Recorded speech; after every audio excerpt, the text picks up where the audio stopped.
Môre sê Radio Fynbos luisteraars, ons woord vir oggend is uit 2 Timoteus 2 vers 24.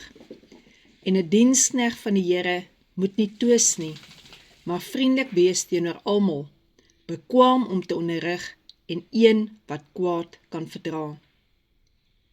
Wanneer God dit reg gekry het om ons te verander, dit klink seker erg om dit te sê, maar dit is die waarheid, want ons kies self om daagliks te sterf van die ou mens, om ons eie wil neer te lê en God se wil toe te laat in ons lewe.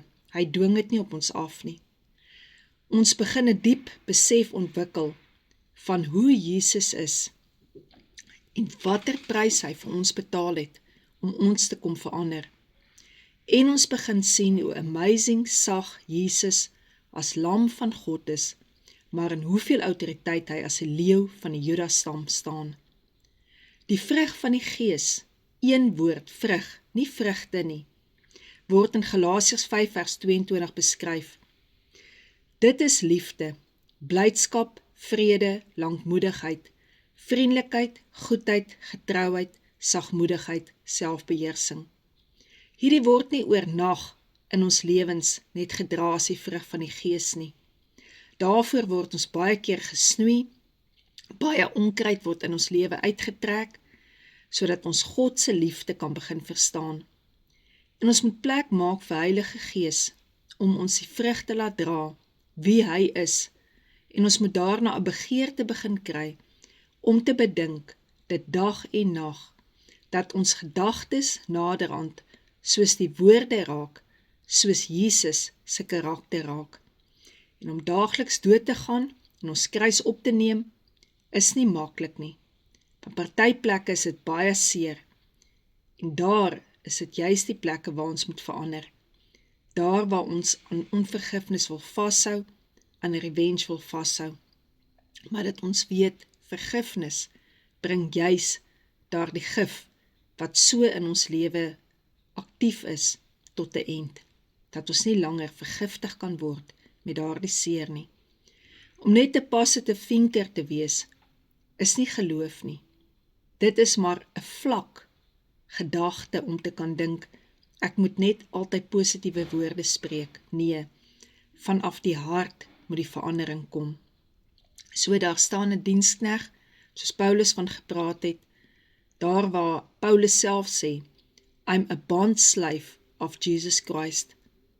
Dan dra jy die vrug van vriendelikheid. Wil jy teenoor almal altyd vriendelik wees? Nee, ons almal sukkel daarmee. En ons sal eerder daarvan hou om te toos, want dit is baie meer in ons karakter, dit spreek baie meer in ons oë van sterkte en van krag. Maar dit maak ons nie bekwaam om dan te kan onderrig, dat mense uit ons lewens kan leer, hoe ons kwaad kan verdra, en hoe ons eenkant kan gaan, as God se kind, en dinge net anders hanteer.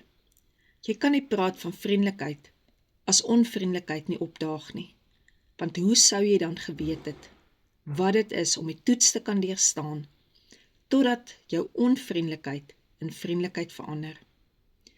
In Handelinge 4 vers 33 staan, en met groot krag het die apostels getuienis gegee van die opstanding van die Here en die groot genade wat oor ons almal is. En dit is wie ons is. Ons is diensknegt van die Here, genadedraers. Ons gee genade waar die wêreld ongenade het. En ons spreek lewe waar die wêreld dood spreek. En ons spreek sukses waar die wêreld onsukses spreek. So, dit is waar ons so afhanklik is van die Heilige Gees om ons te help om die vrug van die Gees te kan dra. En vanoggend wil ek jou seën.